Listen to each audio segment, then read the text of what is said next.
A happy Wednesday to all of you, and the sun just came out brighter, and I just look like an angel. It's a bright and sunny day here in New York, and we are going to hop into some images. I wanted to start with Theo's here. I think that this one we've been working on for a little while now, and I think I feel pretty good about it. One of the things that he's getting is the counter eye. What we talk about as the eye ding. That's like that's counter to where the key position is, just like the opposite of that, getting a little bit of illuminated, which is super minor, but it really does help and really does make the eye feel like it has some kind of caustics or some kind of shape in there. It's really cool stuff. So I wanted to start here, give our little 3-second pause to make sure to see if anybody else has any notes on this. And if not, then I think we should clap it up. All right, you guys ready? All right, unmute yourselves in 3, 2, 1. All right, good job, Theo. This looks great. Woo! Woo! All right, very cool. So yeah, so I think this is again we had the start of this, and it was you progressed so well on this, and you hit the notes so well, and your commitment to it has been great. I want to post this into the Hall of Fame, so I will save it out after this. But if you don't want me to post this image, if for some reason like you want to tweak something, just let me know and I can replace it with something else. But really, really, really great job. Okay, let's work backwards today. So we will work with this is Matt's. So Matt's submission is from Get Out. I think this is from Get Out, right? Yeah. Yes. My son now goes to the same school that Jordan Peele went to, so I'm a bigger fan of this movie now than I thought I would be. No, it's great. I love this image. I love the lighting. This is such a great example of how a lighting scenario can really, really tell us a lot about the mood and the emotion of a scene. Like, you could have never seen this movie, you have no idea what's going on, but the lighting of and it's just like a woman sitting on a computer.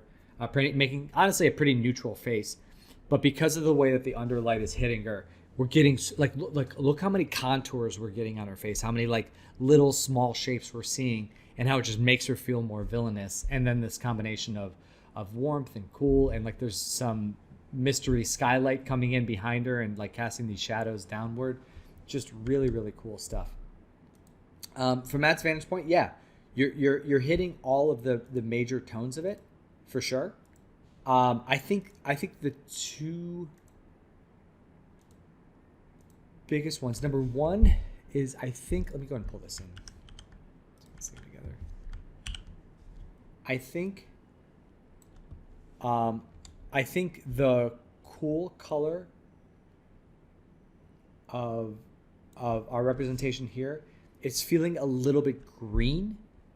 Which works well for the background, but we're seeing a little bit more of blue on her face and on her front side. So I just want to make the screen color a little bit more blue, a little less green. From the standpoint of the lamps here, I think I would put I would generally do this in the comp usually, but for the purpose of this, I would put just a sphere inside of these lamps and make it glow. Give it some sort of an emissive quality or something, just so that we can get that kind of central. Blur this a little bit. Just so we can get that like central like feeling of a light bulb in there.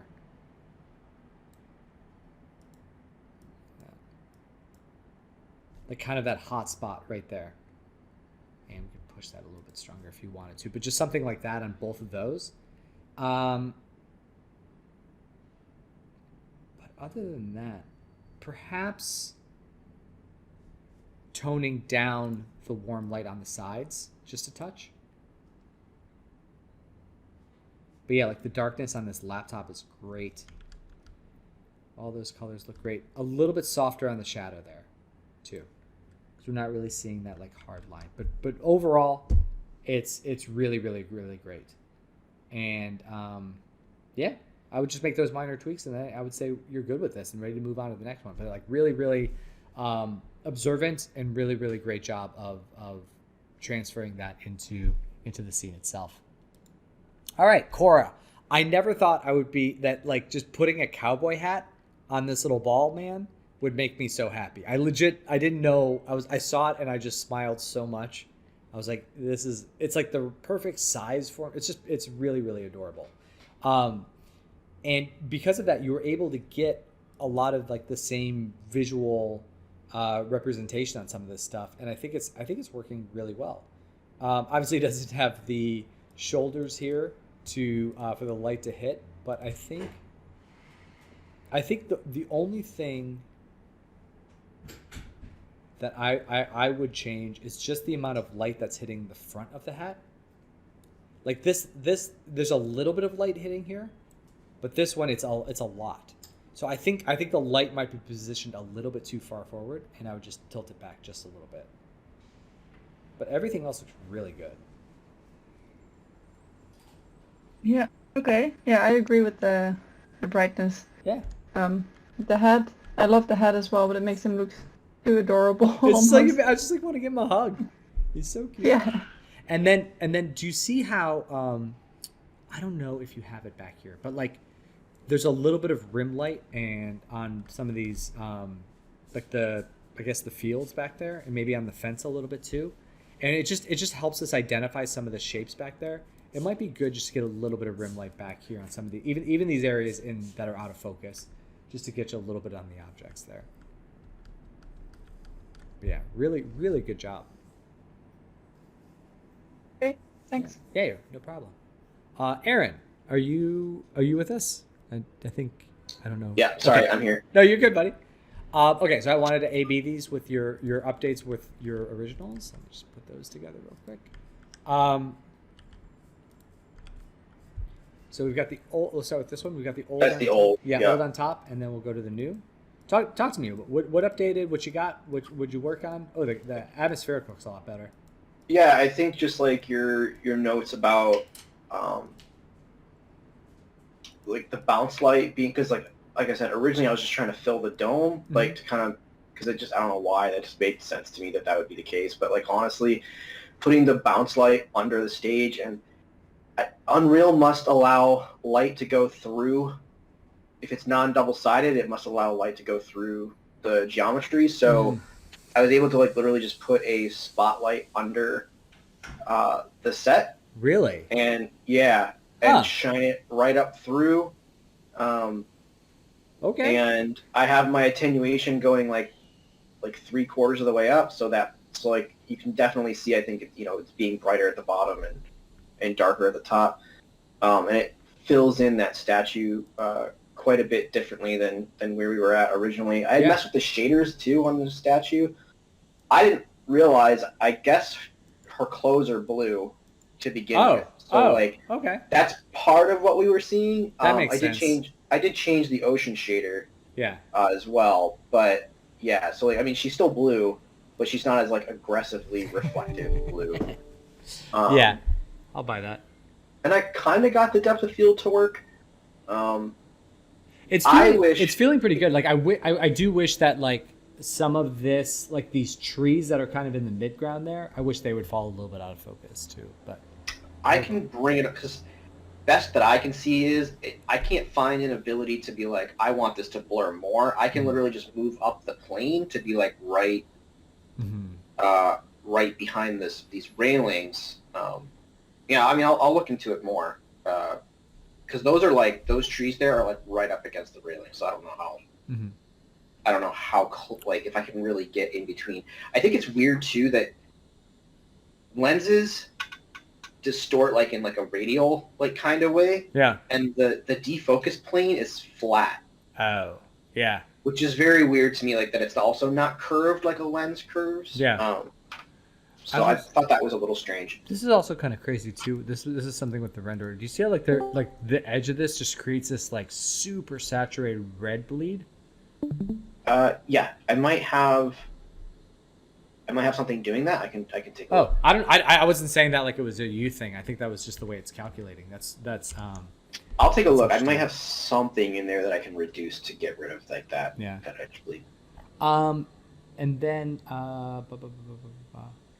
yeah, I think a lot of it's looking really great. There's just one thing to check out. There's like a line up here. I don't think that's a shadow. It feels like it's kind of, because it was kind of there yesterday too. Okay. I think I think it might actually be like a seam in the shader. I mean, it's not the end of the world. It was just something to be aware of. And I'll then take a look. I don't know. I just want to play around with one thing real quick to see if this works. I just want to see about adding a little bit more warmth to the kind of the key light a little bit, just to kind of warm it up a little bit. Okay. I think that'll help too, because I think that'll keep the balance with the coolness of the outside. I would just warm up the key light just a touch. And then Okay. yeah, same thing with this one. Just do it this way. Oh wait, that's the old one. Sorry. That's the old. Yeah. Sorry. Yeah, that was my fault. And then yeah, just a touch more warmth in the key. I think will help create that balance. But yeah, I think this looks really good. I want to see. Because I want to see the transition from the inside to the outside at some point. I mean, we'll see it at some point, but like, Do you want me to like just? no, I'm just being redo a selfish, video and I as well, just to, like... nope. You don't have to. I just want, like, at some point, I'm like literally being like, no, I just think that'd be kind of cool, because I think what I'm seeing is in my head is like a major like, I just want there to be an exposure change. I think my lighting today is providing a great opportunity for like how, like when you're focused on something very like, basically like we're going from an inside space that would be like nice and exposed like this, and then once you get kind of close to, like, once we get close to that bright, like at first it'll look like this, and then it'll kind of like the exposed will pull itself back in a little bit. It's interesting the way this handles it. So I've seen this in games where you walk from outside to inside, and it adjusts, the exposure adjusts, and there's actually a default setting where it will do that. The only problem is your lighting obviously is going to change. Like it's hard to really like have lighting be your constant. Yeah. So the adjustment boxes that you put around for like all these like post effects has an adjustment shader as an adjustment changer as well. So what does it mean to be an adjustment changer? They call it post process. So it's like where you can do color corrects, you do lens flares. Okay. And it's almost like, I mean, it sounds insulting, but it's like Instagram filters. But like very in-depth, like Instagram filters. Got it. Over the scene. And I know they're commonly used. Someone I talked to, one of the questions was like, how much post-processing is on your scenes? And I didn't understand the question because I work in Nuke for the most part. Right. And then just diving into this, I was like, oh, I get what they're saying. There's literally a box around this room that's my post-process box. And I can do whatever I want, and then as your character walks through these boxes, those settings, they're not sharp, but those settings like come into play. Got it. It's interesting the way that it's handled. But one of those is exposure. So. Got it. Got it. Yeah. So I think you could play with exposure as you're transitioning from one space into the other. Yeah. Because the lighting of an interior fire lit room is so different than sunlit areas. Yeah, and what's cool is like, so like let's say we're treating you as the client, right? Like if we just have the default one on, you have to basically say to your client, well, we can't change that because that's what the system is using. But if we're adjusting exposure in these post-process volumes, you can say crank up the exposure, and then me as the artist can go, okay, sure, like whatever you want.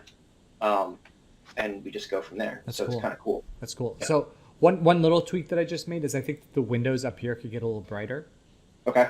Just because we're seeing some outside sky there. Also, these skylights, are these skylights inside of here? Like, what are these illuminating bits up here? I don't know. I'd be willing to bet that they're holes in the ceiling. I'll have to take a look. I'll take a look. Yeah, I just wasn't sure either. That's cool though. I like overall. Yeah, I think it's great. I just think it needs a little bit more warmth in the key light, and yeah. I'm sorry. I'm just looking at the white brick on the side. I think it's fine. Because it's white brick on a sunny day, that's going to blow out a little bit. I mean, I think once I add the warmth anyway, it doesn't become so white, right? Yeah, but... adding saturation will decrease the overall value. So yeah, you're right. These are great though, man. Thank you. Yeah, I'm into it. Let's do it. I want to play the game. So like I still really don't think this is you unless it's like some weird post process thing. But There's something that in one of the tutorials he was like, oh, and I always add this. I added it, so we'll see. Maybe that's what it is. It's I forget what it's called. The chromatic aberration. Chromatic aberration. That Yeah. might be it. Yeah, But so that might just be like reading. Yeah, it might just because it looks like it's just reading any area that's really bright right next to the area that's really dark and adding some color to it. But I don't know. Yeah, I mean, I don't. What is it? What is chromatic aberration? What's it trying to replicate? It's a photographic thing. Let's see if I can. Let's see. Just open Chrome here. Unreal, I think it's called fringe. Fringe? Yeah, it's like a fringe effect, chromatic aberration. Let's see if we can see. It's like it is kind of that. Like it's more of like from a kind of like a video thing. Let's see. Okay. But like It was my understanding it was possibly like just softening edges, but if it's giving you this weird like, it's almost like it's trying to do anaglyph 3D or something. It's very weird. So I'll take a look.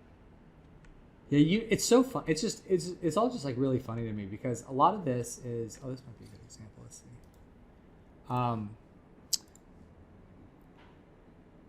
Yeah, that's probably what's causing it because it's meant to. It's so funny because we in photography and in film and actually like recording film, you go to all these lengths to get rid of lens effects and lens distortion and light flares and all the problems of a lens. And now it's like we're just working really hard to bring all that stuff back in. Right. It's really funny.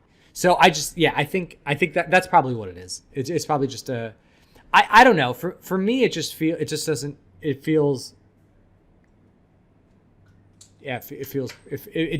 feel right. It feels like something because I don't know. If that's a different style than what I'm used to, I think I'm willing to adjust. But I mean, I'll cut it out for tomorrow and we can see what's going on. Because like even like now I'm looking at the front left corner of this brick. It's like it's just a big red line once you warm up the scene. So yeah. Okay, cool.